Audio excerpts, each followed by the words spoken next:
monde, j'espère que vous allez bien et que ce début de semaine se passe également bien pour vous. On se retrouve aujourd'hui pour le tout premier replay de mon émission hebdomadaire qui est présente donc chaque samedi matin à 10 heures sur Twitch, Good Luck Have Fun.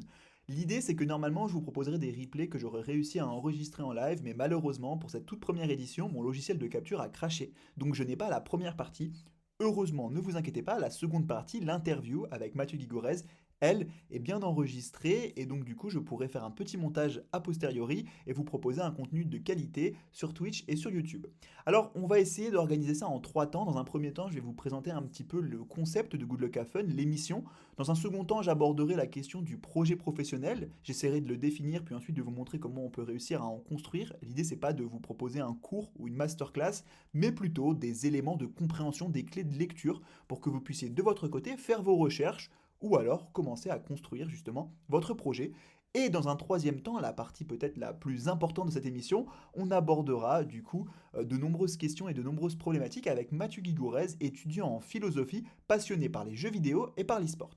Alors revenons un petit peu sur qu'est-ce que Good Luck Have Fun, mon émission hebdomadaire. Eh bien c'est une émission qui a pour vocation de réussir à lier le monde académique et professionnel avec une passion qui me suit depuis très longtemps, les jeux vidéo et l'e-sport. On va d'abord essayer d'aborder quelques points qui sont souvent très peu étudiés et enseignés dans les premières étapes de l'éducation, c'est-à-dire notamment au lycée, comment réussir à construire un projet pro par exemple, mais aussi la question du CV, la question de la lettre de motivation, parfois des questions qui sont fondamentales, notamment pour Parcoursup, et qui sont très peu abordées, très peu discutées, et selon moi c'est quand même un manque à gagner, donc je me suis dit pourquoi ne pas réussir à concrétiser un petit peu ce projet pour apporter de nouvelles éléments de réponse. Évidemment ça s'adresse à tout le monde, parce qu'on peut avoir besoin de construire un projet professionnel, on peut avoir besoin d'écouter, voilà, d'être motivé sur un projet à tout moment.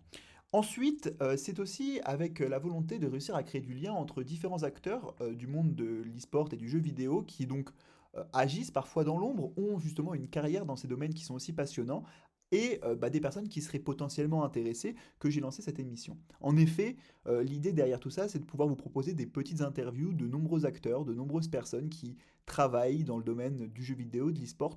Parfois, on verra, il y aura des petits hors-séries, je vous présenterai des personnes qui sont passionnées par les jeux vidéo, qui ont vraiment une vocation à comprendre un petit peu comment faire de cette passion une force pour chaque projet professionnel. Mais l'idée, c'est de créer voilà, le plus possible du lien et des canaux de connexion entre le monde professionnel et le jeu vidéo. Alors on va commencer assez rapidement avec ma première petite masterclass, absolument pas, hein, mais une première petite présentation sur comment construire un projet professionnel. Alors déjà, il y a quelque chose de fondamental qu'il faut essayer de comprendre, c'est qu'est-ce qu'un projet professionnel. Un projet professionnel, c'est selon moi quatre points. Vous allez voir, d'abord un objectif, ensuite un fil rouge, et puis un projet pro, c'est de nombreux échecs et évidemment beaucoup de réussites. En effet, l'objectif, c'est d'abord de réussir à avoir idée de ce vers quoi vous avez envie d'aller. Qu'est-ce qui vous motive? Qu'est-ce qui vous donne envie chaque matin de vous lever et de tout casser? En gros, l'idée, c'est que vous n'allez pas avoir un objectif tout au long de votre vie. Celui-ci va changer à de nombreuses reprises. Et d'ailleurs, pour le coup, même en quelques années, vous pouvez avoir 2, 3, 4 objectifs. C'est en aucun cas un problème. Mais par contre, cet objectif-là, ça va vous permettre de véritablement réussir à définir un point vers lequel vous aimeriez avancer. Il peut être très différent de vos compétences, c'est pas un souci, parce que ça vous permettra justement de savoir comment faire pour l'atteindre, comment faire, et ça posera les premières pierres de savoir comment réussir véritablement à construire un projet. Ensuite, il vous faut un fil rouge parce que, et ça c'est le cas de tout le monde, ne vous inquiétez pas, mais un parcours c'est souvent quelque chose qui est très décousu. Et mon parcours en est un exemple parfait. J'ai commencé par faire une classe préparatoire littéraire en voulant du coup enseigner et rentrer à l'ENS. Ensuite, j'ai échoué, je n'ai pas réussi à accéder du coup à l'école normale sup, donc j'ai intégré Sciences Po Lyon, et puis je me suis dit, pourquoi ne pas faire de la diplomatie? Ça m'intéressait, j'étais passionné par le Japon. Du coup, j'ai reconstruit par rapport à ça un projet complètement différent, annexe. Et puis, lorsque je me suis rendu compte que la diplomatie ne me convenait pas particulièrement, je me suis orienté vers la recherche. Aujourd'hui, je vise du coup un poste de brand manager assistant chez Ubisoft, donc en marketing, ce qui est quand même assez différent de ce que j'avais prévu de faire. Et vous allez voir que le fil rouge que j'ai réussi à tisser tout au long de mes études, c'était à la fois une passion pour le travail d'équipe, pour l'engagement et notamment au niveau associatif, mais aussi une grande force que j'ai pu retrouver dans les jeux vidéo et l'e-sport, qui est un domaine qui m'intéresse tout particulièrement. Et je pourrais aussi vous en parler en prenant en exemple mon parcours que je viens de vous détailler. Vous allez rencontrer tout au long de votre projet pro et tout au long de vos études, tout au long de votre vie d'ailleurs, de nombreux échecs. Et en France, malheureusement, souvent on va percevoir cet échec comme justement une absence de réussite ou alors ça va être perçu de façon plutôt négative. Ici, absolument pas. L'échec est ultra positif. C'est quelque chose qui va nous construire et qui va montrer justement que, en étant persévérant, on peut véritablement se retrouver et progresser. Un projet professionnel est d'ailleurs un échec en devenir. Si votre projet professionnel est déjà tout cuit, c'est que c'est pas un projet, c'est que c'est quelque chose que vous avez réussi à construire, que vous avez déjà accompli. Mais dites-vous le bien, pardon, un échec, ça vous permettra toujours d'accéder à de nombreuses réussites. Parce que, et c'est la phrase la plus bateau de 2021, il n'y a pas de réussite sans échec, pardon, mais il n'y a pas d'échec sans réussite. Il faut donc prendre le temps, évidemment, de construire par rapport à ce que l'on a pu louper, de réussir à comprendre comment on pourrait améliorer son parcours. Et je le répète, je me répète beaucoup, beaucoup, beaucoup, ne percevez pas l'échec comme quelque chose de négatif, comme un gros mot. On n'est plus dans les années 2010 où l'échec était absolument à proscrire. Au contraire, aujourd'hui, quelqu'un qui a échoué à de nombreuses reprises, c'est quelqu'un qui a tenté aussi à de nombreuses reprises. Et vous le verrez, et je pense que vous le savez déjà d'ailleurs, je vous apprends rien, quelqu'un qui tente, quelqu'un qui se donne à 200%, c'est quelqu'un qui souvent est super bien perçu. Donc, oui, ça fait toujours mal de connaître des échecs, mais dites-le vous, ayez une petite voix dans votre tête. Si vous avez connu des échecs, c'est probablement que vous avez aussi connu de nombreuses réussites. Alors, pourquoi est-ce que je parle un petit peu d'un projet professionnel et que j'aborde un quatrième point sur les nombreuses réussites? C'est que souvent, lorsque l'on passe sur un échec, lorsque l'on connaît du coup, voilà, un moment où ça ne marche pas comme on l'aurait souhaité, on va prendre de longs moments à réfléchir sur comment est-ce qu'on aurait pu faire pour l'améliorer. Ça peut prendre plusieurs heures, plusieurs jours. Et puis, lorsqu'on connaît une réussite, lorsqu'on, par exemple, réussit à intégrer l'université de ses rêves, le stage de ses rêves, la boîte de ses rêves, eh ben, on va être satisfait et content pendant quelques secondes et basta, on passe à autre chose. C'est vraiment quelque chose qu'il faut proscrire. Et je vous le dis parce que c'est moi le premier qui suis impacté par ce biais de pensée, ce biais d'action. L'idée, c'est que prenez le temps de savourer vos réussites, prenez le temps de construire aussi par rapport à vos réussites parce que parfois elles sont pleines d'éducation, pleines de bons moments et c'est très important de parfois, et je répète beaucoup de fois certains mots, mais de parfois réussir voilà, à savourer chaque accomplissement, à savourer chaque étape surmontée. Donc voilà, on retient qu'un projet professionnel, c'est d'abord un objectif qui va nous permettre d'aller vers un point donné, de tendre vers quelque chose à un moment donné. Cet objectif-là est tangible, hein, il pourra évoluer tout au long de votre vie en fonction de vos envies et de vos passions. Un fil rouge pour essayer de toujours tirer, de toujours avoir quelque chose qui sous-tend l'ensemble de vos actions, pour toujours se dire pourquoi est-ce que je fais cet engagement associatif, pourquoi est-ce que je veux faire tel master, pourquoi est-ce que je veux faire tel stage. Et évidemment de nombreux échecs, parce que sans échec, il n'y a pas de réussite, et sans réussite, il n'y a pas d'échec. Et que donc il faut connaître des échecs pour pouvoir se construire, se reconstruire, et toujours essayer d'aller de l'avant. C'est possible. Alors maintenant qu'on a vu un petit peu cette question, je me répète encore une dernière fois, que celui qui n'a jamais connu aucun échec me jette la première pierre. Voilà, une citation tout à fait commune, finalement, j'ai pas grand chose à dire par rapport à ça, je ne sais même pas pourquoi c'est dans mon PowerPoint. Mais bref, on est là pour s'amuser aussi. Donc l'idée, c'est véritablement, si vous ne l'avez pas compris, et si vous ne l'avez pas compris, c'est grave, mais c'est l'idée que c'est pas grave de connaître des échecs, au contraire, si vous avez connu de nombreux échecs, c'est que vous avez nécessairement connu quelques réussites, et ça vaut tout l'or du monde.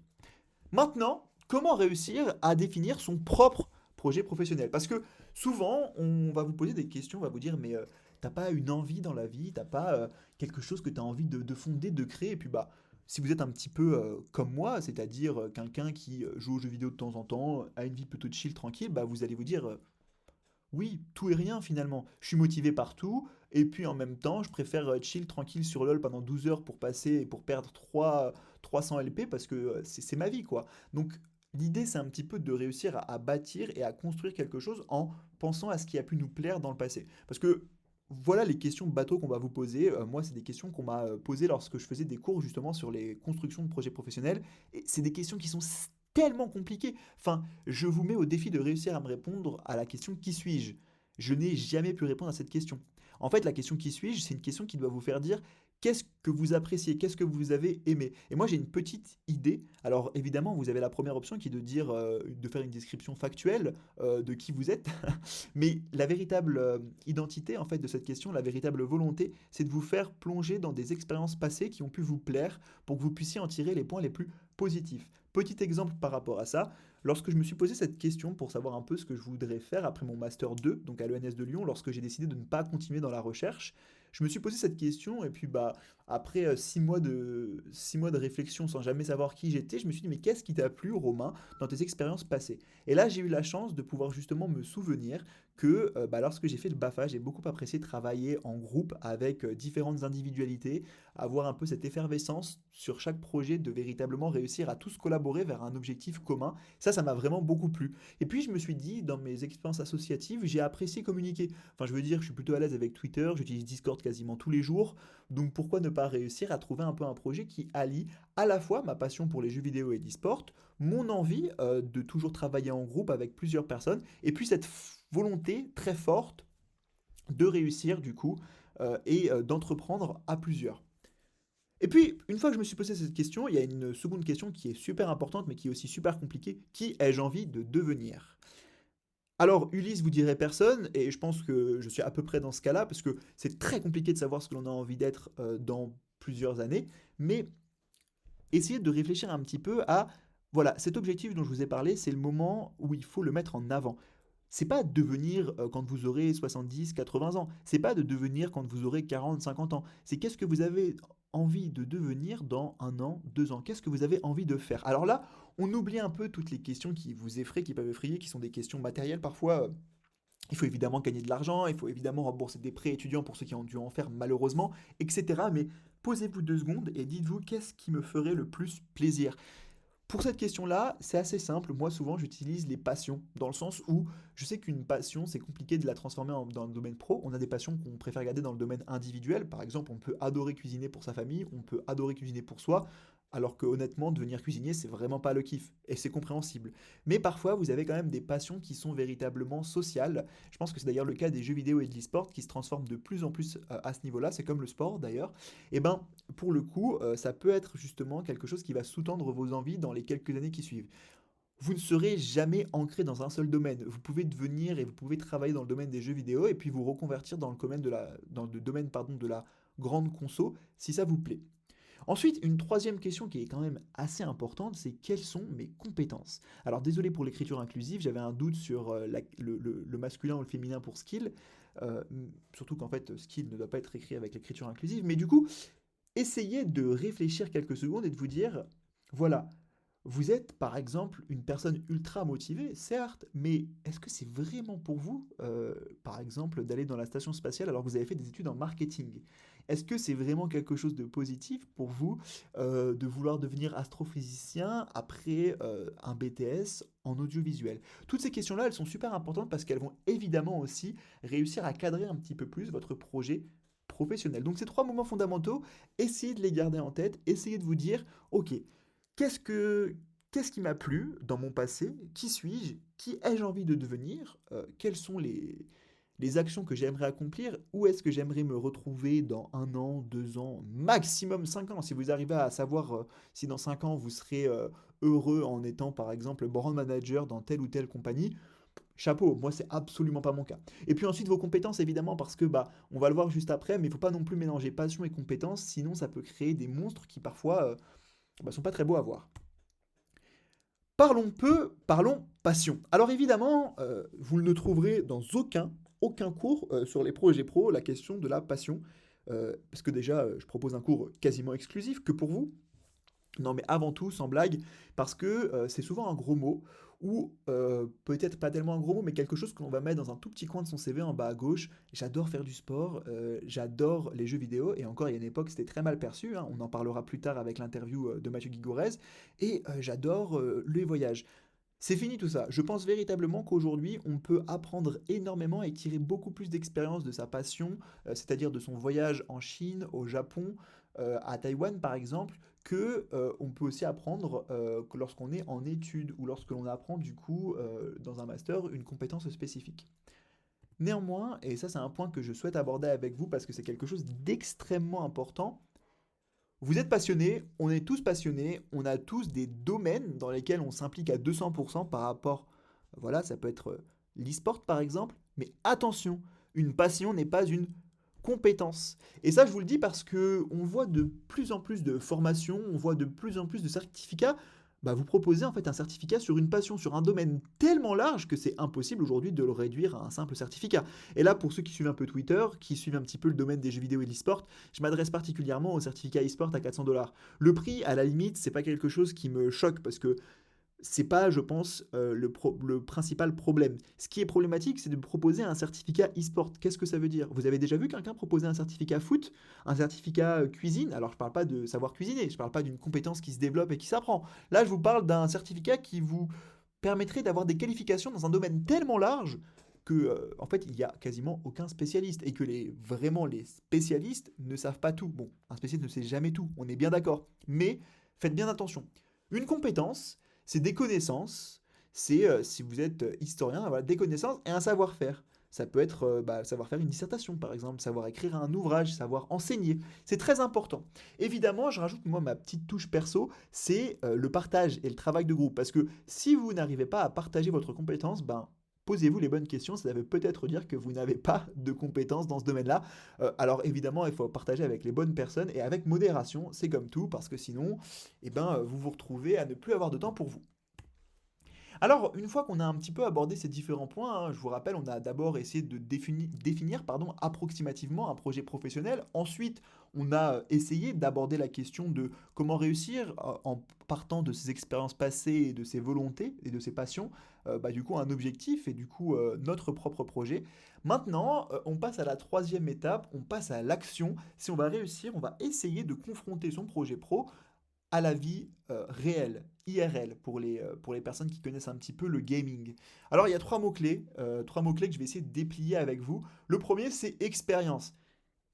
Essayez, essayez, essayez à chaque fois de transformer votre passion en expérience. Alors je vous dis pas de trouver le stage et je vous dis pas que c'est simple de trouver un stage, pas du tout. Mais vous avez plein d'expériences bénévoles qui sont ultra bénéfiques. Soyez community manager. Enfin aujourd'hui vous êtes bien meilleur que 80% des community managers d'anciennes marques qui n'ont pas encore véritablement fait la transition digitale. N'hésitez pas à aller les contacter ou à voir s'il y a une proposition d'emploi. Enfin je veux dire moi je passe toute ma vie sur Twitter, ça me coûte rien de dire bon bah je vais essayer justement de faire du community management parce que c'est très très bénéfique. Ensuite des recherches. Alors bon, j'ai beaucoup hésité avant de mettre avant de mettre ce mot-là, je me suis dit vous allez me prendre pour un fou, mais en fait utilisez Google, Google est votre ami pour aller véritablement checker et voir différents profils qui pourraient correspondre aux vôtres pour essayer de confronter votre projet pro, savoir si par exemple vous avez des compétences en marketing et vous souhaitez devenir astronaute, est-ce que c'est vraiment une bonne idée? Bon, je prends cet exemple-là parce qu'il y a eu très récemment du coup le départ de Thomas Pesquet dans l'espace, mais voilà. Véritablement, le projet pro, pour le confronter, il faut aussi ne pas hésiter à aller chercher, se renseigner, et ça, personne ne peut le faire à votre place.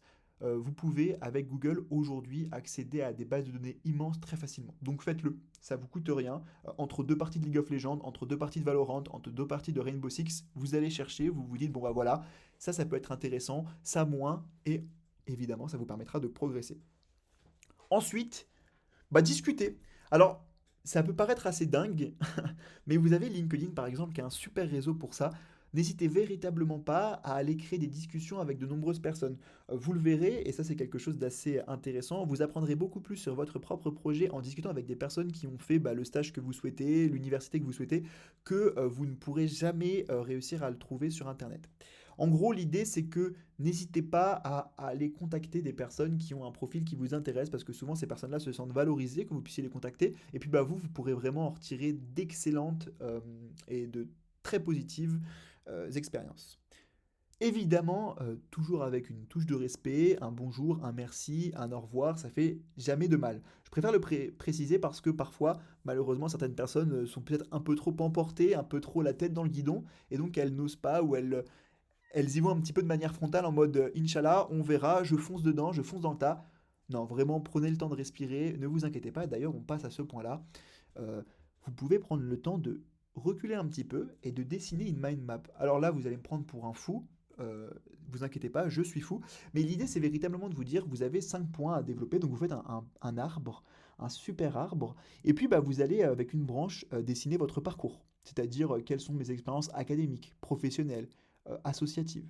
Puis vous allez les associer à vos passions. Ok, bah j'ai des expériences, j'ai des compétences, j'ai pu faire des études dans tel domaine. Comment est-ce qu'elles viennent se lier ou comment est-ce qu'elles viennent créer un rapport avec mes passions? Par exemple, si vous avez des compétences en community management et que vous adorez faire des voyages, pourquoi ne pas ouvrir un petit blog, par exemple? Ça peut être génial. Ensuite, bah, évidemment, vous avez avec vos parcours et vos passions des compétences qui ont été développées. Vous pouvez les noter sur une troisième branche. Pourquoi? Parce que bah, vous pourrez parler de vos soft skills et de vos hard skills. L'idée, c'est les soft, ça va être tout ce qui est en rapport avec votre rapport aux autres, le relationnel. Ça peut être par exemple le travail de groupe. J'adore travailler en groupe. Je suis persévérant, je suis déterminé. Parfois, je suis un peu égoïste. Je préfère être solo dans mes projets. Ça, voilà, c'est des soft skills. L'égoïsme n'est pas un soft skill, attention. Et puis, bah, évidemment, il y a des hard skills. Ça peut être par exemple, je suis très bon en marketing. Je suis un spécialiste de la communication digitale. Moi, j'adore faire des dissertes et du coup, je suis quelqu'un de très carré. Donc, voilà, je suis très rigoureux. Ce sont des compétences qu'on peut considérer comme étant des hard skills. Et puis les deux derniers points, il y en a un pour moi, c'est un gros mot, mais il ne faut pas que ça le soit pour vous, c'est le réseau. Parce qu'en fait, souvent, et ça c'est quelque chose qui est assez compliqué à comprendre lorsque l'on vient d'une fac peut-être ou d'une université publique en France, c'est que le réseau n'est justement pas un gros mot. Au contraire, n'hésitez pas à mettre à profit toutes vos personnes, tous vos potes, et puis bah, évidemment à créer du réseau en ayant des expériences, en ayant un compte LinkedIn bien mis à jour, parce que ça vous permettra de justement contacter des personnes. Le but du réseau, c'est pas de vous trouver un stage, ça c'est faux, ça n'arrive qu'à certaines personnes et c'est extrêmement rare. Le but du réseau, c'est véritablement de vous permettre de faire un retour d'expérience et de partager bah, justement ça peut être du coup un projet pro qui a échoué, ça peut être un stage qui n'était pas ouf, etc., etc.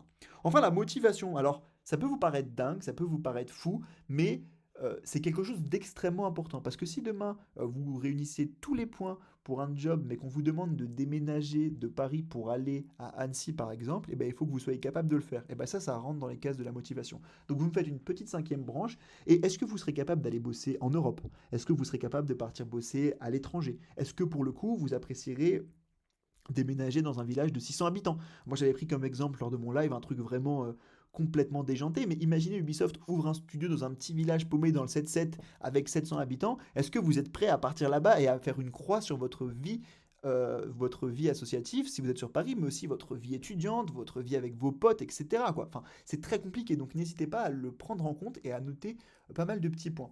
Vous en avez plein des arbres comme ça pour faire des mind maps sur Internet. J'en ai mis aucun parce que sinon il faudrait que voilà, je vous cite la plupart des arbres les plus intéressants. N'hésitez pas à faire une petite recherche Google parce que, comme je l'ai dit précédemment, Google est votre ami. Et puis ensuite, prendre du recul. Lance une partie de ton jeu vidéo favori, sauf LOL, sinon vous allez abandonner tous vos projets. Mais voilà, essayez de garder votre sang-froid, d'apprendre de vos erreurs parce que vous allez en faire. Hein. C'est comme les échecs, les erreurs, c'est quelque chose qui vient avec la réussite, c'est normal. Et puis bah reposez-vous. Reposez-vous pour réussir justement peut-être à vous dire bon bah ok, ça fait 2 semaines que je bosse sur ce projet, là je suis méga impliqué, est-ce que c'est quelque chose qui me plaît vraiment? Ça c'est quelque chose moi qui m'arrive très souvent, c'est que je suis tellement motivé dans un projet que je me lance à 1000%, et puis 2 semaines après je suis en mode ok, est-ce que tu n'as pas été un peu trop vite? Et ben voilà, ne faites pas comme moi, ne faites pas comme Krios, prenez du recul justement sur vos expériences, prenez du recul sur la création et la constitution de vos projets pro, tout en gardant votre sang-froid, vous réussirez justement à le construire de façon plus pérenne. Et ça, c'est super, super important. Alors, un petit résumé pour conclure, eh ben, j'espère déjà que ça vous a plu. N'hésitez pas à me faire un retour critique dans du coup les commentaires et dans la partie discussion de ma chaîne Twitch si vous le souhaitez. J'essaierai véritablement d'en tenir compte. Vous pouvez aussi nous rejoindre sur le Discord eSport Business. Justement, il y a un espace discussion. Vous pourrez venir me poser vos questions. Vous pourrez venir me contacter si vous souhaitez trouver ou si vous avez une expérience de stage chez Ubisoft et que vous souhaitez en parler et le partager avec moi. Ce sera avec plaisir. Et puis, bah, pour finir, on va essayer de faire un petit résumé. Alors, vous l'avez compris, déjà, un projet pro, c'est un fil rouge, quelque chose qui va sous-tendre pour qu'on vous partiez d'une passion, de quelque chose de déconstruit, ça peut être vos études, ça peut être un ensemble de stages, vers du coup un objectif qui lui sera un peu plus construit. Donc n'hésitez pas à avoir quelque chose qui sous-tend cet ensemble-là, et pour le découvrir, eh ben, posez-vous la question de savoir qu'est-ce qui vous a plu dans le passé, et qui est-ce que vous aimeriez devenir. Ça peut être, par exemple, ce qui sous-tendra l'ensemble de ce truc, l'ensemble de votre projet, pas de ce truc, pardon, ça pourrait être, par exemple, une passion pour les jeux vidéo, une passion pour l'e-sport, une passion pour la cuisine, si vous souhaitez devenir cuisinier par exemple, etc. Un projet pro, c'est aussi beaucoup d'échecs, parce que projet égale échec, et c'est pas grave, au contraire, si vous avez connu des échecs, vous avez nécessairement connu des réussites. Vous êtes un champion, ne l'oubliez jamais. Donc véritablement, continuez, construisez par rapport à ça, c'est super, super important. Et puis bah évidemment, à la fin, persévérance et réussite, pour moi, c'est deux mots qui vont de pair. Continuez, vous avez une idée, vous avez un projet, vous allez avoir des retours critiques de certaines personnes, même des personnes que vous considérez énormément. Écoutez-les, prenez-les en compte, mais n'oubliez jamais, c'est pas parce qu'on vous dit que ce que vous avez fait est pas top que vous devez abandonner. Au contraire, prenez ça comme un petit peu un moteur, comme une énergie pour aller de l'avant. Et puis si un jour vous vous sentez un peu fatigué, que vous avez envie de chill, vous avez le droit de passer 12 heures devant League of Legends pour perdre 300 LP. Je l'ai dit précédemment, il n'y a pas de souci. Si vous voulez faire une journée off ou si vous ne vous sentez pas encore ultra motivé, vous avez le droit. Un projet pro, ça se construit sur des temps très longs. C'est pas quelque chose de très rapide, au contraire. En tout cas, j'espère que ce petit résumé vous aura plu. Du coup, je vais mettre fin à cette première édition, cette première émission, cette petite masterclass sur le projet pro maintenant. On se retrouve du coup juste après avec l'interview de Mathieu Guigourès qui j'espère vous plaira. Encore une fois, n'hésitez vraiment pas à me faire tous vos retours, à mettre un petit like sur cette vidéo si ça vous a plu. Et puis bah, vous le verrez avec l'interview de Mathieu qui est vraiment passionnante. L'objectif, c'est véritablement de vous sentir bien dans vos études, de vous sentir bien dans votre projet, dans votre stage. Donc prenez le temps de le construire, prenez le temps d'expériencer, de tenter plein de choses parce que bah en fait, c'est pas grave si vous êtes parti, si vous avez commencé par étudier de la philosophie pour ensuite faire du marketing. Déjà, souvent il y a des parallèles entre différents mondes et puis bah ça nous permet aussi d'étudier les sciences humaines et de savoir que le marketing c'est pas simplement gagner plus d'argent pour gagner plus d'argent, ça peut être aussi tout un esprit constitutif de la marque, qu'est-ce que la marque, etc. On en discutera plus tard, peut-être dans une autre émission. Mais voilà, prenez du temps pour vous, prenez du temps pour vos projets. Et puis, encore une fois, si ça vous a plu, je vous invite évidemment à me retrouver tous les samedis à 10 h sur Twitch. En tout cas, moi, c'était vraiment un plaisir de pouvoir partager cette toute première édition avec vous. Et je vous laisse avec la super interview que j'ai réalisée avec Mathieu. Passez une très bonne journée, passez une très bonne semaine. Et on se dit à très très vite sur ma chaîne Twitch, Krios-RJ.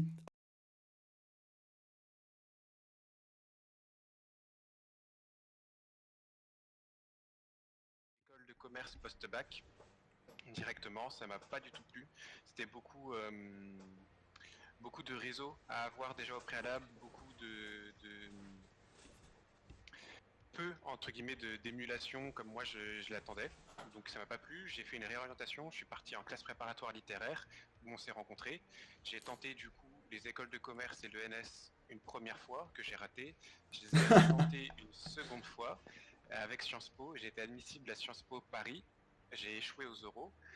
J'ai échoué également aux écoles de commerce, beaucoup d'échecs. Et Bienvenue au ça, Mathieu, club. tu le disais aussi. Ouais, bienvenue au Et club. j'ai été pris à l'ENS, à l'École normale supérieure de Lyon, du coup, par dossier. Du coup, je suis devenu normalien. Et actuellement, là, je fais du coup, ma scolarité, donc en philosophie. Et je compte après faire une thèse de philosophie pour devenir enseignant-chercheur Bah, c'est super, en philo. enfin, c'est super intéressant comme quoi en fait on peut vraiment avoir un projet pro qui évolue constamment et je pense que bah, t'es l'exemple même en fait, t'exemplifies très bien ce que j'essaie de faire passer comme message, c'est qu'on peut se reconstruire à partir d'échecs et finalement c'est pas tellement des échecs parce que déjà en soi être en classe prépa c'est super très exigeant mais en plus réussir à être admissible et à prévoir certaines choses c'est encore plus, enfin voilà c'est très gratifiant mais c'est très compliqué aussi. Être admissible par exemple à Sciences Po Paris j'imagine que c'est pas un échec en soi. L'échec, c'est pas de réussir à être admis, mais tu peux te reconstruire dessus, tu peux vraiment réussir à avancer. Non, enfin, en fait, c'est la notion d'échec qui a questionné, parce que en fait, j'ai le fait est que j'ai jamais vraiment su ce que je voulais faire pendant très très longtemps.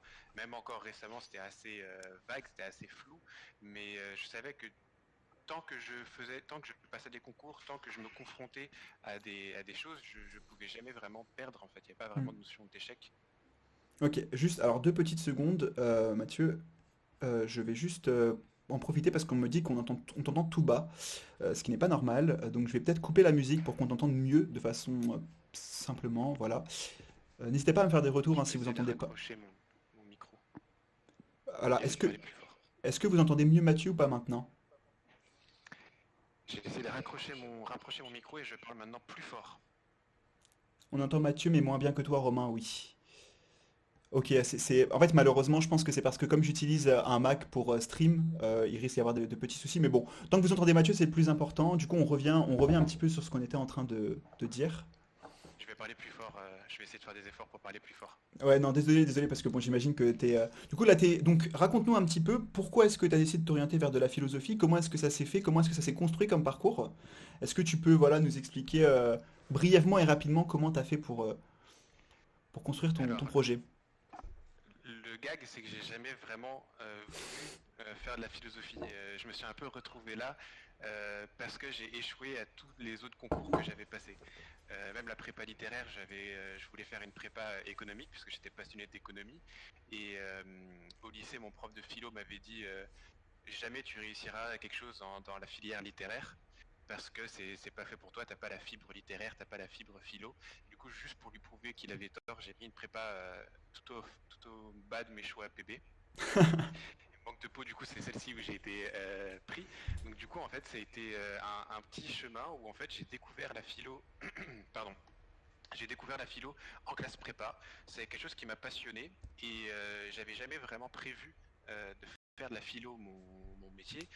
Mais d'un côté, je me disais, n'ayant pas de fil rouge, t'en parlais pendant ton émission, j'ai toujours eu l'impression qu'on me disait, il faut que vos expériences, il faut que vos passions, elles soient liées avec votre projet pro. Mais pour un projet pro où tu veux travailler, j'avais à un moment un projet de travailler dans le consulting. Bah, mes parents ne travaillent pas dans ce domaine-là. Je connais personne qui travaille dans ce milieu-là. Comment je fais pour avoir une expérience ou quelque chose qui soit lié au domaine du consulting? Pareil pour le marketing, pareil pour d'autres domaines. J'avais toujours l'impression qu'on me reprochait de ne pas appartenir au milieu auquel je voulais arriver. Hmm. Et c'était bien pour ça que moi je voulais y arriver, parce que je n'y appartenais pas d'un côté. Et je suis venu à la conclusion que dans tous les cas, si je faisais quelque chose qui me passionnait, si je faisais quelque chose que j'aimais, dont j'étais sûr au moins que j'aimais, c'est-à-dire la philo, je ne pouvais pas vraiment me tromper. Et en fait, j'ai compris que le fil rouge, c'était pas tant quelque chose que je devais essayer toujours de chercher à créer, à constituer, mais c'était juste peut-être quelque chose que j'aimais faire et dont déjà en fait c'était peut-être une passion aussi. Ouais, bah c'est un peu, je pense que c'est important d'un côté, il faut lier un petit peu la passion et son projet professionnel. Mais justement, Mathieu, ça m'amène à une question, tu t'y attends de toute façon. Tu es aussi passionné par les jeux vidéo et l'e-sport, hein. Il faut savoir que Mathieu, ce soir, cassé contre Real Betis, t'es pour qui? Cassé, cassé tous les jours. Voilà, il est confirmé. Non, mais du coup, la vraie question que j'avais envie de te poser, c'est comment est-ce que tu fais pour mettre à profit ta passion pour les jeux vidéo et pour l'e-sport, et comment tu fais pour la convertir en une force, justement, dans un projet qui, bah, comme le tien, en fait, semble à des années-lumière, parce que j'imagine qu'aujourd'hui, philosophie et jeux vidéo, c'est vraiment assez éloigné. Qu'est-ce que t'en penses? C'est assez éloigné dans le sens où je pourrais jamais citer quelque chose d'un jeu vidéo dans une copie ou même en faire court. C'est quelque chose qui est qui est assez boudé, on va dire, du milieu académique.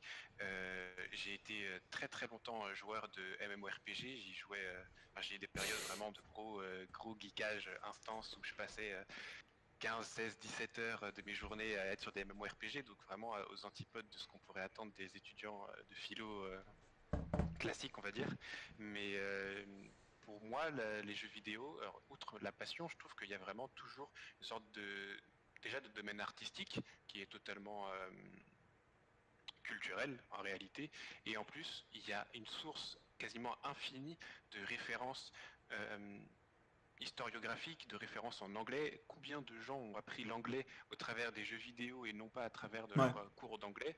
ouais, Non avec pas Minecraft, par non pas de exemple. chez Minecraft, mais oui, non, mais il y a plein d'exemples. Et en fait, le fait est de montrer que jeux vidéo, c'est pas toujours quelque chose qui tend à abrutir les gens ou qui est vraiment quelque chose de niche, mais c'est quelque chose pour lesquels on a grandi avec et qui nous ont construit, qui nous ont aidés à devenir les personnes que l'on est aujourd'hui.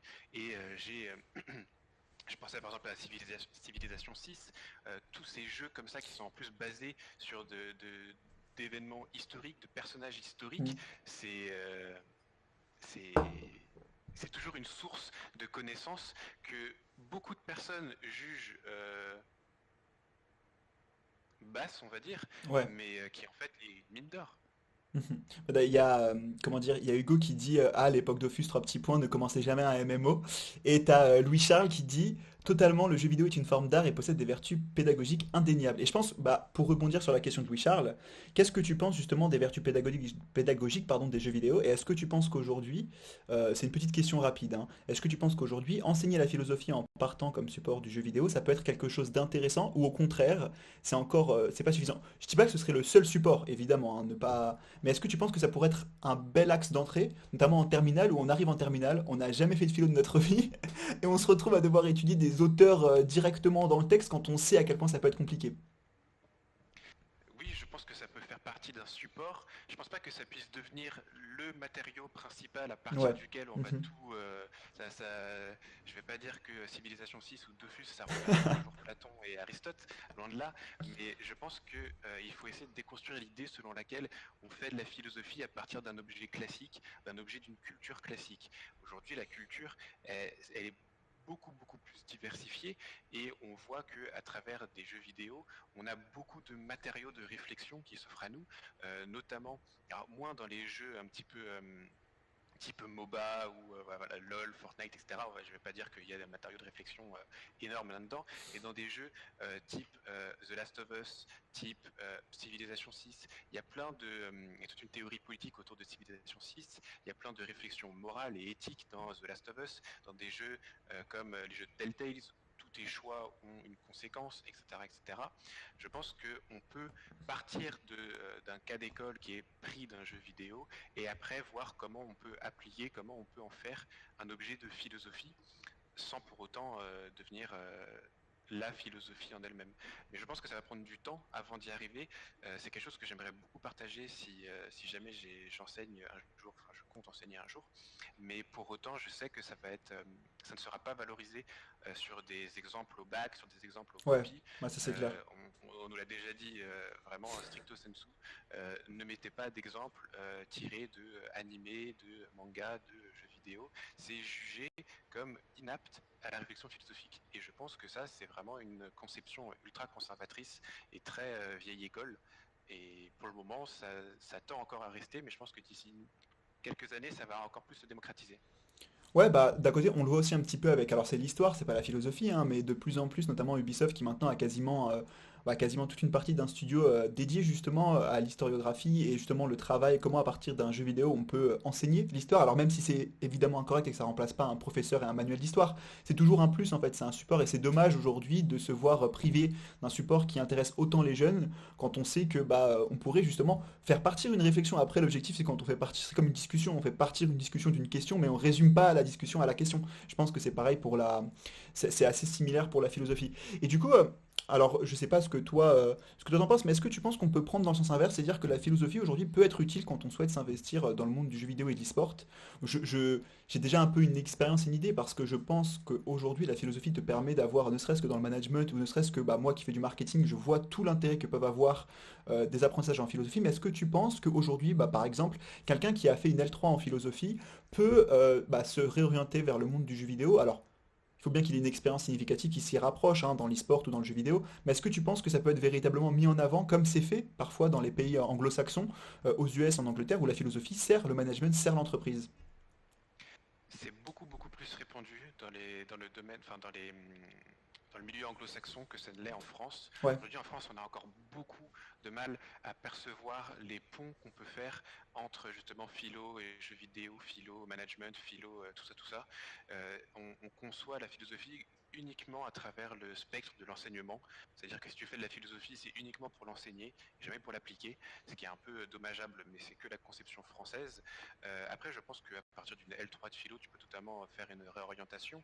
Tout dépend en fait de la patte, tout dépend de ce que tu comptes apporter à ton projet, à l'entreprise dans laquelle tu veux travailler, au domaine dans lequel tu veux te spécialiser.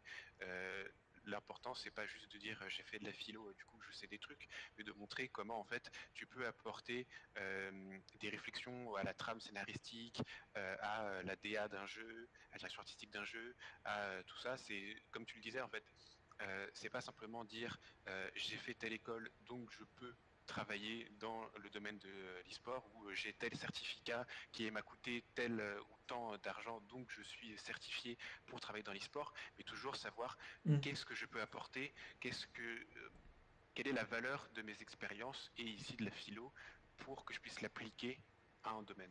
Bah, en fait, là, je te rejoins. De toute façon, je voulais basculer un peu sur cette discussion-là.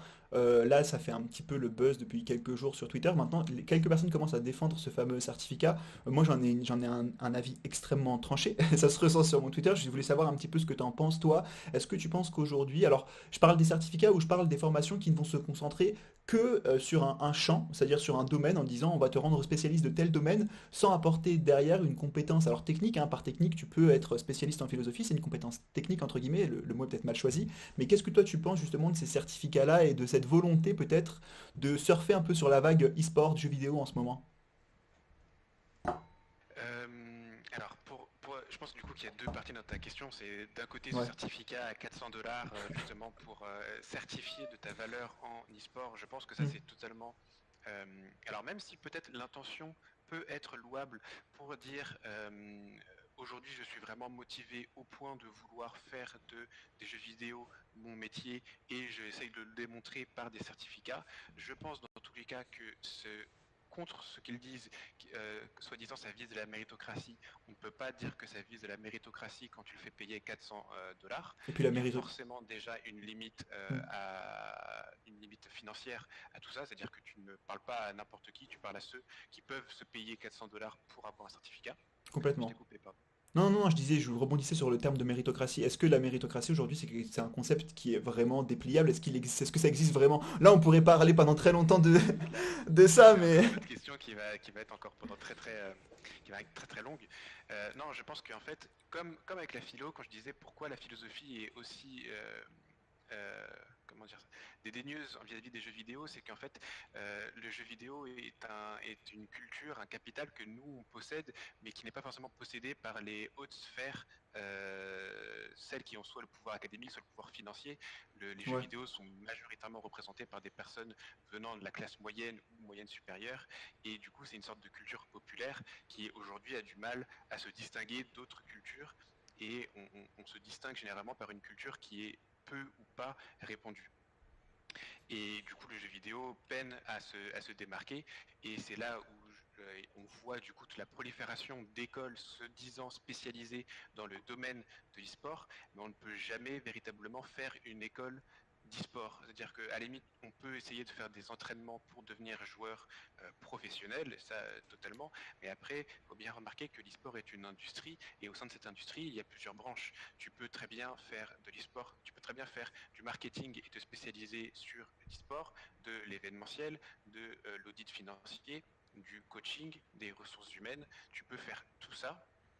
Et du coup, j'ai du mal à voir comment une école qui ne veut se spécialiser que sur l'e-sport peut vraiment apporter une valeur ajoutée. Avoir un diplôme en e-sport, c'est pas forcément avoir un diplôme en quelque chose qui te permettra d'apporter une valeur ajoutée à une entreprise. L'entreprise, elle est déjà une entreprise e-sportive.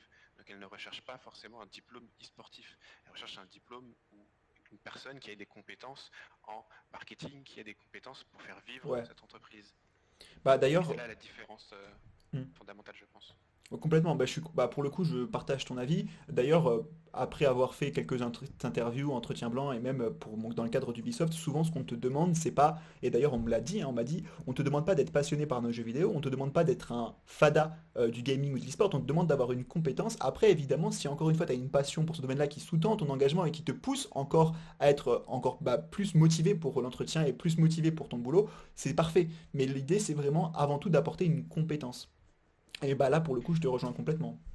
C'est, enfin, on peut pas aujourd'hui enseigner l'e-sport parce que l'e-sport c'est beaucoup trop large et beaucoup trop vaste. On a Papy Alex qui nous dit l'e-sport c'est une industrie qui grossit financièrement d'année en année. Ah bah complètement. Et je pense d'ailleurs c'est aussi pour ça qu'il y a des entreprises, enfin des entreprises parfois même éducatives hein, qui surfent justement sur cette vague-là. Mais après j'ai pas l'impression que le certificat soit En véritablement. fait, Pardon, je te coupe. Vas-y, pour vas-y. rebondir, non, mais pour rebondir sur ce que dit Papy Alex, c'est justement du fait qu'elle grossit financièrement d'année en année, elle attire de plus en plus de personnes.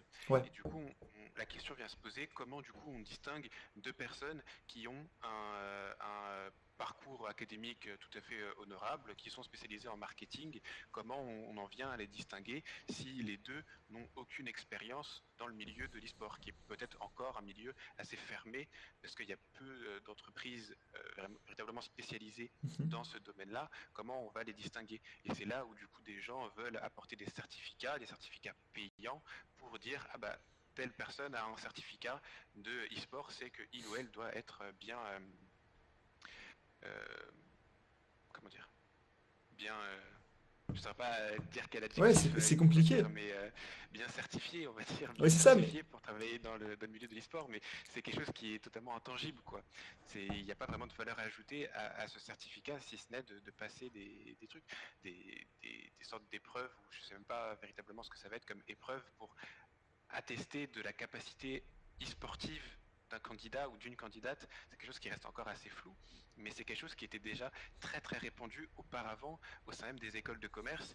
On faisait, pour rentrer justement dans les écoles de commerce, on faisait passer et on fait toujours passer des tests qui n'ont absolument aucun sens sur le milieu et sur le domaine dans lequel on veut se spécialiser, notamment tout ce qui est tâche-mage, concours Teams, concours Team, concours, tous ces concours-là où en fait ça va juste être des exercices soit de logique, soit d'exercices où en fait le plus discriminant ce sont les personnes qui ne pourront pas ou qui n'ont pas le temps de préparer tous ces exercices en amont ou qui ne peuvent pas payer des préparations extrêmement chères pour préparer ces exercices en amont. Et là on voit que c'est pas vraiment pour juger de la qualité d'un candidat, c'est simplement pour faire une présélection ouais. qui aura le temps et l'argent de se préparer et qui n'en aura pas. Et dans ce cas-là, la première sélection est faite. Oui, et sans compter parfois les formations qui sont excessivement chères et qui demandent pour certains des prêts importants et donc une réflexion quasi aussi longue et extensible pour ceux qui peuvent faire des prêts déjà. C'est déjà un privilège de pouvoir s'engager dans ces études-là. Oui, oui, et surtout pour des qualités de préparation, j'y suis quelque peu allé. Alors, euh, il y en a qui doivent être extrêmement bonnes, hein, mais je sais on m'a cité des choses sur. On parlait des figures de style. Du coup, c'est la grande allitération. Pour qui sont ces serpents qui sifflent sur votre tête, qui vient de Racine. Et on me disait, oui, en fait, c'est tiré des pensées de Pascal. Le mec, il connaissait rien du tout. La personne était perdue dans ses explications. Et pourtant, c'est ce genre de personnes-là qui prépare aux entrées aux plus grandes écoles de commerce. Ouais, Et on voit et du coup que le certificat est là juste vraiment pour distinguer des personnes. ouais, en fait, c'est l'inverse quasiment de la méritocratie finalement. C'est, tu ne vas pas Tout à prouver, fait. si tant est que la méritocratie existe encore une fois, mais ça on va pas s'aborder ce sujet-là, sinon on n'a pas fini l'émission avant ce soir 20h. Mais ouais, du coup, bah en fait, ça rejoint un petit peu ce que j'essaie de faire passer comme message, c'est que si vous avez envie d'intégrer le monde du jeu vidéo ou de l'e-sport, si c'est quelque chose qui vous intéresse, bah le plus important, la chose la plus forte que vous puissiez faire, c'est de vous y intéresser, c'est d'en discuter avec des personnes, c'est véritablement de, comment dire, de développer des compétences en suivant l'actualité JV e-sport. Et enfin, c'est compatible avec tout type d'études. Pardon, j'imagine que toi, Mathieu, tu arrives à suivre l'e-sport, les jeux vidéo, malgré toute la préparation que tu dois faire en philosophie. Oui, oui, oui, c'est comme une passion. Enfin, je veux dire, il y a des gens qui rentrent chez eux et qui lisent La République de Platon parce que c'est leur kiff. Non, mais il y en a. Je vais pas dire non plus que je le fais pas. Il y a des soirs où je le fais, mais la plupart du temps, je regarde des compétitions d'e-sport ou même je joue juste aux jeux vidéo, hein. Ça reste aussi ma passion. Mais pour rebondir sur ce que disais, je pense que le plus important, c'est de faire vivre sa passion et du coup de l'exécuter. S'il y a des moyens dans des assos, dans des petits stages, dans n'importe quel moyen qui vous permettra d'acquérir des compétences dans ce domaine-là, servira d'autant plus que n'importe quel certificat que vous pourrez payer ou passer. Je Ouais, pense en complètement. tout cas à mon Oui, avis. je suis bah là pour le coup, je partage complètement ton avis. Je voulais aborder du coup une sorte de seconde partie de cette émission. Je voulais qu'on parle un petit peu de comment faire en sorte que cette passion pour les jeux vidéo et les sports en fait réussit, enfin nous aide et nous guide en fait dans notre parcours académique et professionnel et savoir comment faire pour défendre justement cette passion pour quand on veut passer des oraux, quand on veut parce que voilà, t'as fait prépa, t'as fait beaucoup d'oraux, t'as fait Sciences Po Paris, t'as fait des écoles de commerce, t'as été admissible et admis à l'ENS. Donc toi, comment est-ce que tu as fait pour la passer? Est-ce que tu as eu des moments où il y a eu un rejet quasiment frontal du jeu vidéo et de l'e-sport comme n'étant pas une passion? Est-ce que tu souhaites nous en parler un petit peu et voir comment sur 5 ans, dans le futur, ça sera perçu, quoi? Oui, oui, ça m'est arrivé qu'en entraînement, mais c'est vrai que donc on me disait quelles étaient mes passions, et quand j'avais cité jeux vidéo, on m'avait dit mais vous n'avez pas quelque chose d'autre, vous aimez pas, je sais pas, les chiens, les chats, les chevaux, et donc c'est vrai que parfois il y a un rejet dans le sens où non mais vous pouvez pas dire que vous restez dans votre chambre à jouer à des jeux vidéo, c'est pas vendeur, etc., etc. Alors qu'en fait, bien sûr que si, c'est un objet de culture comme n'importe qui et je préfère, enfin, si j'étais embaucheur, je préférais qu'on me dise ma passion c'est les jeux vidéo Hmm. et ça m'a permis d'acquérir telle compétence ou d'avoir par exemple du sang-froid quand je fais des solo queues sur LoL que de me dire ma passion c'est les chevaux et le poney. C'est pas de shaming sur les chevaux et les poneys, mais je veux dire l'intérêt à chaque fois du jeu vidéo c'est toujours de montrer ce que ça a pu nous apporter. Et il y a ce grand préjugé qui dit que le jeu vidéo n'apporte rien et juste il sert à abrutir les personnes ou alors à les rendre violentes. Ouais. Et il s'agit en fait de déconstruire ça, et c'est du coup la tâche pour en parler est d'autant plus difficile parce qu'on ne doit pas simplement dire oui j'aime les jeux vidéo, mais essayer de prouver que notre passion pour les jeux vidéo, un, ne nous rend pas abrutis, deux, ne nous rend pas violents, et trois, est profitable pour beaucoup de compétences qu'on peut développer après au sein de l'entreprise. Donc c'est quelque chose je pense que ça va de plus en plus se tendre encore à se démocratiser, puisque on arrive à des générations, nous-mêmes qui avons grandi véritablement avec des jeux vidéo d'une certaine qualité, euh, nous qui sommes nés dans les années 90, on a vraiment connu la PS2, vraiment des jeux où on a pu vraiment baigner dedans, et du coup on deviendra la génération progressivement, qui va commencer à embaucher d'autres générations, les générations Hmm. prochaines, et ça va, je pense, se tendre de plus en plus à se démocratiser. On n'aura plus à se justifier d'aimer les jeux vidéo Bah, dans l'absolu. tu rejoins ce que dit Papy Alex sur le chat, hein. Il dit que pour le moment c'est mal perçu, mais de façon contradictoire, on en parle de plus en plus, et qu'en France on a un peu un train de retard, mais que dans quelques années ça sera démocratisé. Et je suis plutôt d'accord justement avec cet avis-là. Je pense que, en fait, aujourd'hui c'est mal perçu parce qu'on a l'impression que quand on joue au jeu, c'est pour échapper en fait le monde réel, et que du coup en fait il y a toujours un peu cette idée de séparation entre la chambre, et ça d'ailleurs ça se retrouve beaucoup au Japon, entre la chambre et le monde extérieur. Le jeu vidéo c'est une activité que l'on fait dans la chambre, c'est une activité privée, et donc en fait, ça ne doit pas dépasser les murs en fait de sa maison. C'est un peu le concept d'otaku, je sais pas si vous le connaissez. Otaku au Japon, c'est quelqu'un qui reste chez lui principalement pour lire des mangas, pour regarder des animés, pour jouer aux jeux vidéo. Et en fait, bah, cette idée, c'est que parce qu'il est otaku, il ne peut pas exporter sa passion au-delà des murs de sa maison en fait. Et lui-même, en fait, il est prisonnier de la maison. Et je pense que avec le Covid, et peut-être qu'on peut en discuter si ça te va, avec le Covid, on se rend compte que bah, comme on est tous prisonniers chez soi, en l'occurrence, on se rend compte qu'on peut justement être proactif, on peut avancer, aller de l'avant tout en restant chez soi. Et on le voit bien avec Discord, on le voit bien avec Twitch. Et justement, les jeux vidéo et l'e-sport, selon moi, grâce au Covid, même si c'est peut-être l'un des petits intérêts malheureusement, mais vont avoir tendance à vraiment se démocratiser de façon plus forte et plus pérenne dans les années qui arrivent. Oui, oui, oui, je suis assez d'accord avec toi. Il y a encore quelques années, c'était mal perçu. Enfin, en tout cas, c'était mal perçu chez moi de dire bon bah je vais passer la soirée en appelant des amis sur Discord et en jouant à des jeux vidéo. Et maintenant, ça paraît totalement normal qu'on puisse se Ouais. dire bon bah en fait, je vais juste passer des journées sur Discord, parce qu'on a tous passé des journées sur Zoom, qu'on ne pouvait pas se voir avec des amis, donc du coup ça paraissait normal de se voir virtuellement, et on ne posait plus de questions sur des personnes qui allaient sur des MMORPG retrouver des amis, ou sur des MOBA, ou sur n'importe quel serveur pour retrouver des amis. Donc je pense que je suis d'accord avec toi pour dire que le Covid a un petit peu permis de changer la perception qu'on avait du fait de toujours rester cloîtré dans sa chambre, de quelqu'un d'asocial. En fait, pas du tout. C'est juste totalement différent. On ne va pas reprocher à quelqu'un d'avoir des amis sur Discord maintenant, encore plus quand maintenant tout se passe sur Zoom.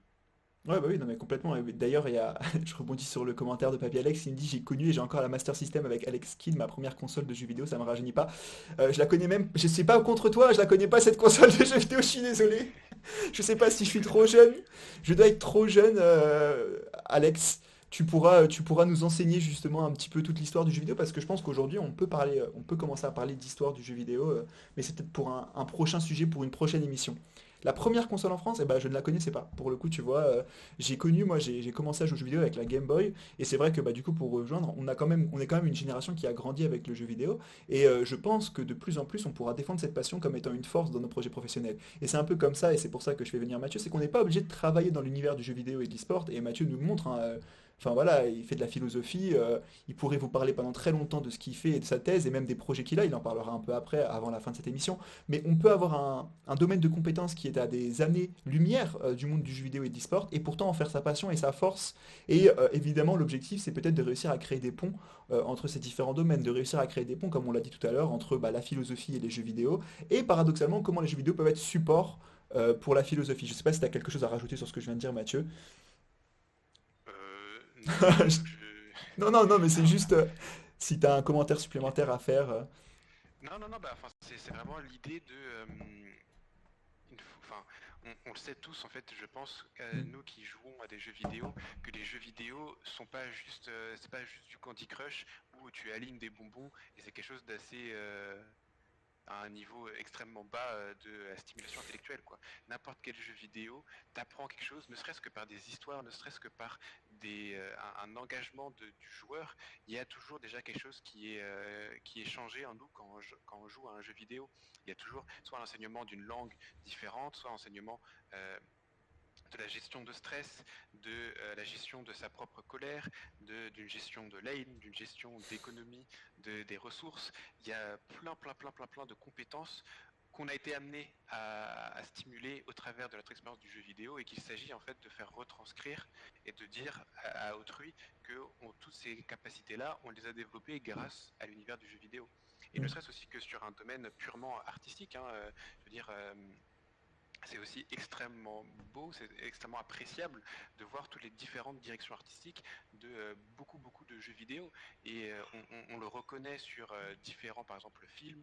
On sait qu'il y a pour différents réalisateurs, il y a différents styles, etc.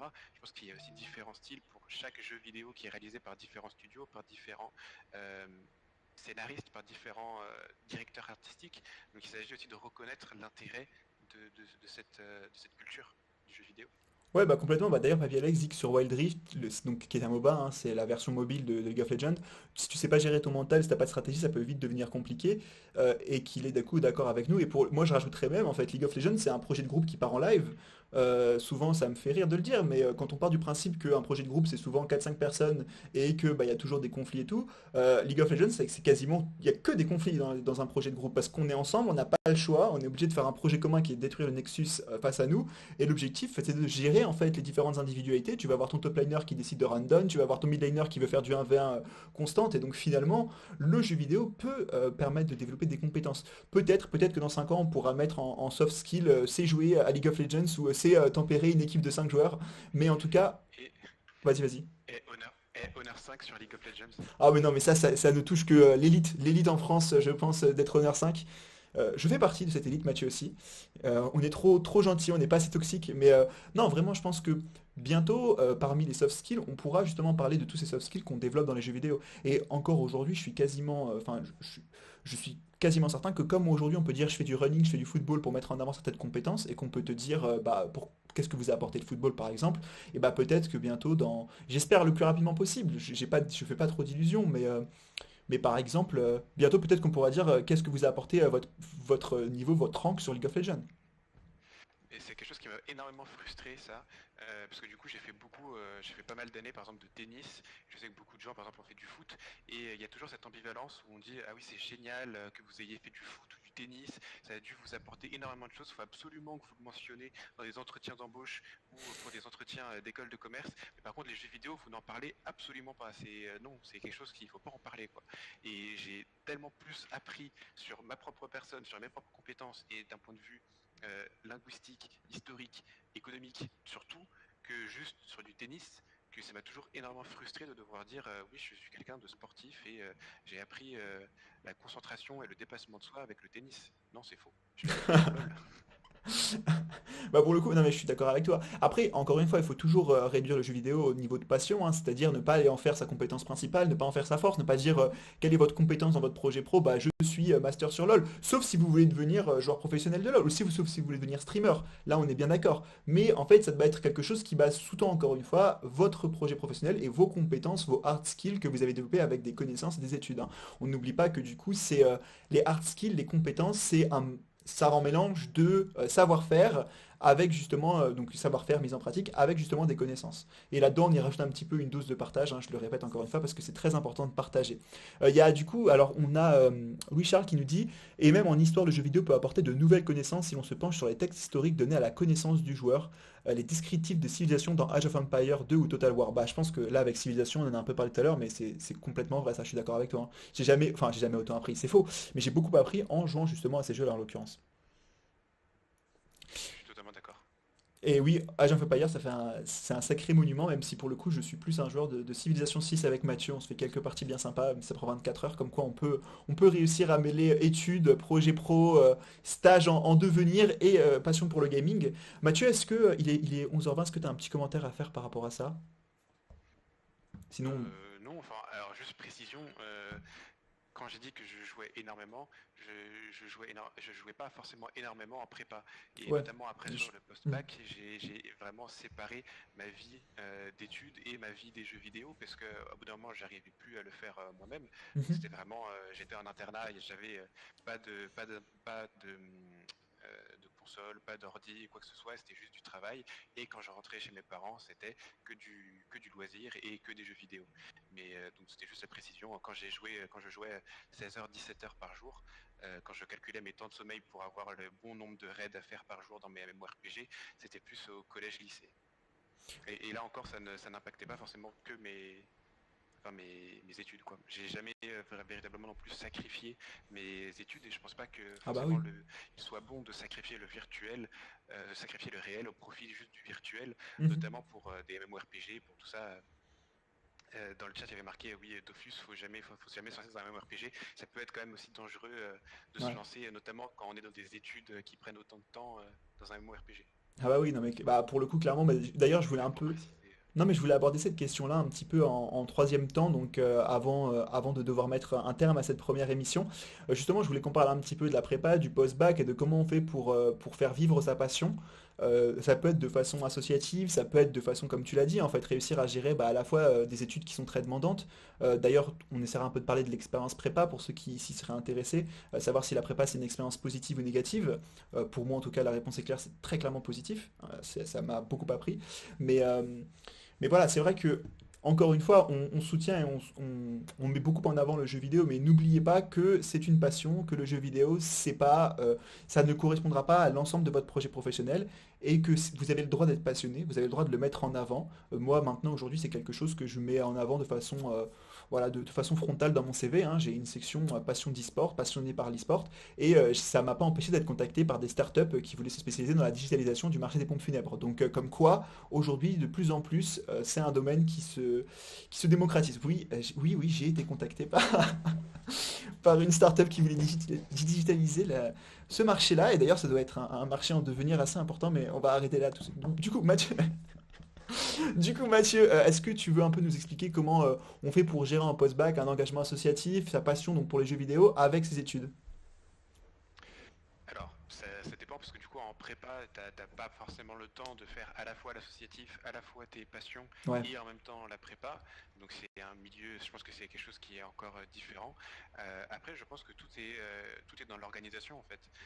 Faut pas juste se laisser aller dans les jeux vidéo. Faut pas en fait laisser trop de temps aux jeux vidéo parce que c'est vrai qu'on a souvent tendance, du moins j'ai tendance, quand je fais une partie, quand je commence un truc de Civ ou une partie de LoL ou un truc comme ça, j'y passe souvent tout l'après-midi et toute la soirée et du coup je vois pas le temps passer. Donc la clé c'est juste être très rigoureux sur ses temps de travail et temps de loisirs. Moi je les ai partagés en semaine travail et week-end loisirs, c'était plus simple pour moi. Euh, Après, il ne faut pas hésiter à s'intéresser aux choses, en fait, à devenir curieux, à se dire tiens, je suis intéressé par tel domaine, par tel truc, par telle branche. Est-ce qu'il y a des acteurs, est-ce qu'il y a des assos, est-ce que je pourrais pas faire un truc là-dedans? Faut pas hésiter en fait à chercher des opportunités partout où il y en a. Et même si c'est des assos, même si c'est du bénévolat, c'est toujours gratifiant, pas pour soi-même et encore plus du coup à valoriser sur un CV.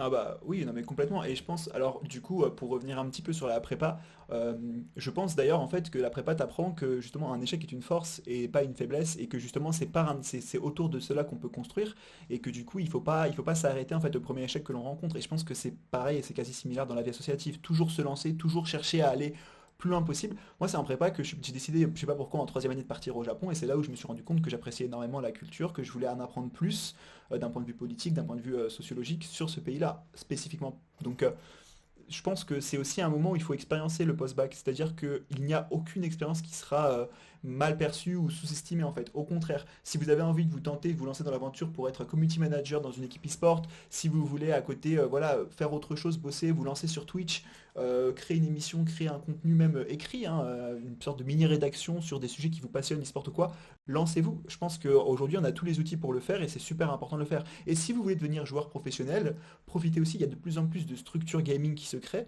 et notamment Sciences Po, du coup pour l'ensemble des Sciences Po de France. Et aujourd'hui, bah, c'est génial de voir, moi il y a des personnes qui sont sur le Discord Sciences Po, qui sont aussi casteuses, alors je sais pas si ça se dit casteuse, castrices, qui sont casteurs sur des chaînes Ouais, ouais. sur des chaînes Valorant, et sur Valorant FR.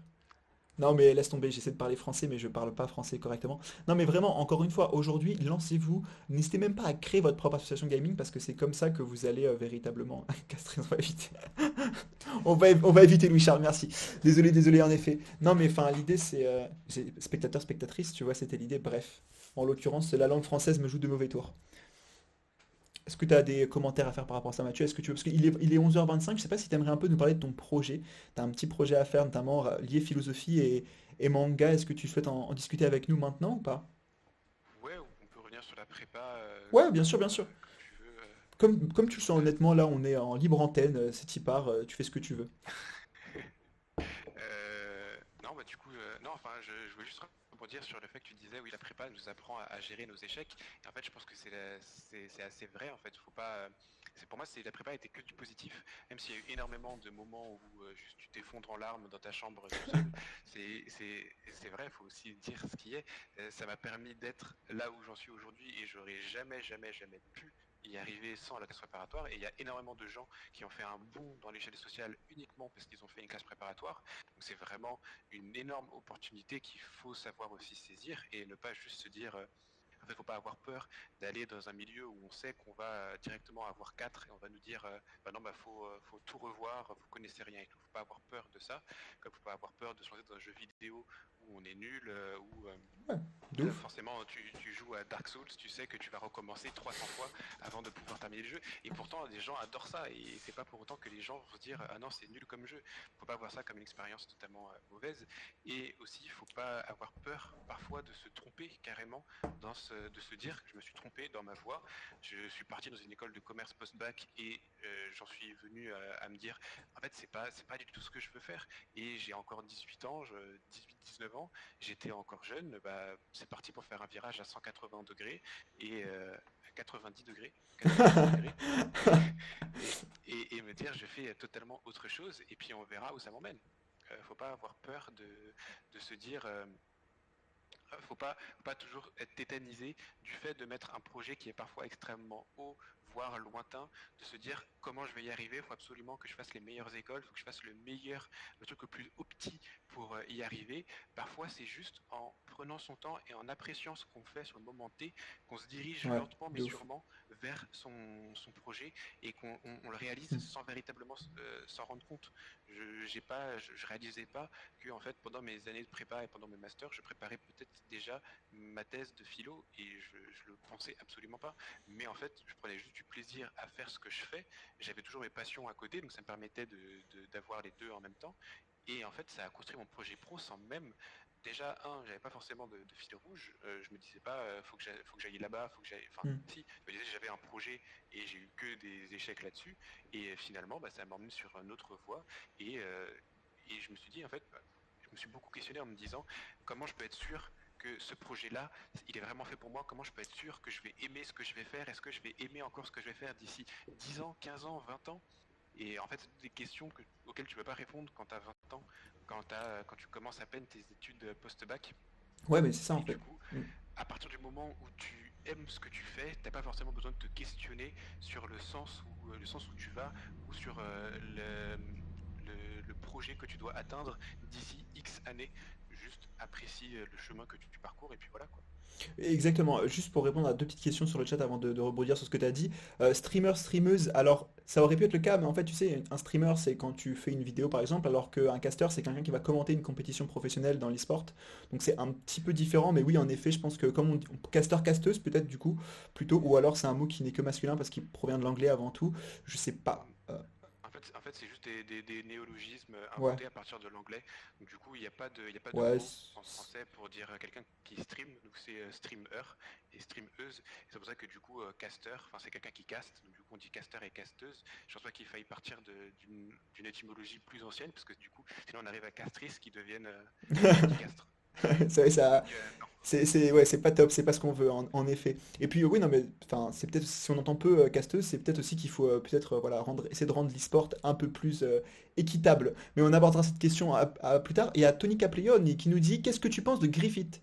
Je connais pas en l'occurrence moi. Le joueur, enfin, l'équipe. Non, je pense que ça doit être un jeu. Ça me dit quelque chose Griffith. Alors c'est pas Griffin, Berserk. Ah, Berserk le manga vous voulez je- dire? Ouais, je connais pas moi. Oui, j'ai pas encore regardé Berserk. Je compte le faire, c'est sur ma watchlist, mais je n'ai pas encore regardé. Ouais, bah moi non plus pour le coup. J'avoue, il faut que je me mette déjà à l'attaque des Titans avec tout ce qui arrive. Et oui, c'est vrai que commentateur, commentatrice, ça pourrait être un peu mieux, en effet. La partie 2 de la saison 3 vient de sortir aujourd'hui sur Netflix. Et bah voilà, avec Mathieu, on en apprend tous les jours. C'est vrai qu'en plus là, c'est très hype en ce moment. Du coup, il est 11h30, c'est bientôt la fin de l'émission. Mathieu, on a parlé de la prépa. Si vous avez des questions, n'hésitez pas. Mathieu, est-ce que tu as un petit mot à nous dire, bah, notamment justement sur ton projet que tu aimerais mener, philosophie, manga, tout ça, ou est-ce que tu préfères le garder secret et private? Non, mais oui, ça viendra en son temps, ça sera dit quand ça voudra être dit. Ok, bah Bah, en tout cas, merci de m'avoir invité, c'était super sympa et les questions, le débat était très intéressant et qu'on n'entend pas souvent, malheureusement. On n'a pas souvent d'endroits ou d'opportunités pour parler de nos passions, notamment liées aux jeux vidéo, donc c'était super cool de m'avoir invité. bah non, bah moi enfin c'est toi que je remercie évidemment parce que déjà venir comme premier invité d'une émission c'est très compliqué mais comme je l'ai précisé, enfin on a tout fait cette semaine, on a pas mal bossé ensemble donc merci beaucoup puis en plus c'était ultra pertinent et ton profil est super intéressant. J'espère que ça vous a plu. Bah écoute, merci beaucoup Mathieu, je vais repasser pour faire une petite conclusion 5 minutes et puis bah en tout cas n'hésitez pas à aller le suivre, hein, j'avais partagé son Twitter, n'hésitez pas à aller le suivre sur Twitter pour avoir des infos et puis bah, si vous voulez vous pouvez aussi le rejoindre. Enfin vous pourrez bientôt le rejoindre pour ses projets qui lieront deux aspects qu'il apprécie énormément. Merci beaucoup Mathieu, merci et Merci à toi. passe une super journée. Merci. Alors, on revient sur principal. Alors bah non mais vraiment merci beaucoup à Mathieu, enfin c'était juste incroyable. Merci aussi à tous ceux qui ont participé dans le chat, enfin vraiment c'était vraiment top. Faut savoir que il a vraiment un super profil en fait pour montrer qu'on peut être à la fois passionné d'e-sport et de jeux vidéo et avoir un projet qui est enfin, qui est assez loin, à des années-lumière de ce qui nous intéresse. Mais bah, encore une fois, je le redis maintenant, encore merci beaucoup Mathieu, c'est vraiment génial. Stellan, du coup, si vous voulez le suivre sur Twitch, mais je suis pas sûr que je suis pas sûr que ce soit utile. Et sinon, vous pouvez aussi le suivre sur Twitter. Je sais pas, Mathieu, si tu peux nous envoyer ton pseudo Twitter pour qu'on puisse venir te suivre. Parce que voilà, tous tes projets sont intéressants. J'espère que cette première émission vous a plu. On a eu quelques petits soucis techniques, malheureusement. La première partie de l'émission n'a pas été enregistrée. Il y a eu un crash sur mon stream au tout début, si vous êtes, vous en êtes peut-être aperçu. Donc, je referai sûrement une petite vidéo que vous verrez sur mon YouTube sur du coup les slides que je vous ai présentés, les 10 petites slides. J'espère que ça vous a intéressé. Évidemment, si vous avez des retours critiques, je vous invite à rejoindre le Discord eSport Business. Vous avez une section commentaires. Vous pourrez m'envoyer tous vos retours, tous vos messages pour que j'essaie d'améliorer l'émission. Il faut savoir que l'on aura la semaine prochaine un ou une nouvelle invitée d'exception, enfin vraiment. Et puis ça ne va aller que en découvrant de nouveaux profils différents chaque semaine. Donc véritablement, mon objectif, c'est voilà, de partager le plus possible avec vous. En tout cas, voilà, si vous n'avez pas de questions, de dernières questions et tout, bah moi je vais aller manger parce que j'ai très faim et j'espère que en tout cas j'espère que cette émission vous a plu et que ça vous a vraiment intéressé, que vous avez pu apprendre certaines choses et que vous serez présent samedi prochain avec nous. Voilà, donc je regarde, il n'y a pas de questions particulières. J'attends quelques secondes, n'hésitez vraiment pas, hein, vous ne serez pas obligé non plus. Vous pouvez aussi lâcher un petit follow, évidemment, ça fait toujours plaisir. Mais voilà, s'il n'y a pas de questions, je vais passer sur l'écran de fin et on se retrouvera du coup très rapidement. Bah écoutez, je vois pas de questions. Merci beaucoup. Merci à tous d'être venus. On a quasiment été 20 à certains moments. Merci Louis-Charles d'avoir déplacé ton cours de soutien, c'est vraiment génial. Merci Papy Alex d'avoir participé. Merci à toutes les personnes qui m'ont aidé aussi, à Pauline et Léa qui se reconnaîtront, qui ont participé évidemment à la création de l'émission. À Arthur 4 Cobra aussi, Ilan Laurent. Ilan qui, photographe professionnel, m'a aidé aussi et m'a donné des conseils pour mon trailer. Merci beaucoup. Merci à tous. Et puis bah on se retrouve la semaine prochaine, très vite pour une nouvelle émission. Passez une bonne journée en tout cas. Au revoir.